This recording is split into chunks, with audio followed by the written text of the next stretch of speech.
ಕಲ್ಲಾಗ ನೀ ರುಬ್ಬುತ್ತಿದ್ದಾಗ ಬೆವರ ಹನಿಯ ಸೆರಗಿ ನಿಂತ ಒರೆಸಿಕೊಂಡಾಗ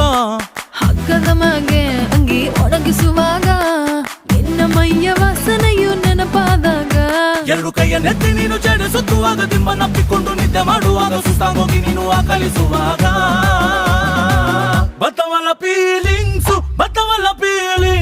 ಬಂದು ಬಂದು ಮುಚ್ಚಾಗ್ತಾವೆ ಫೀಲಿಂಗ್ಸ್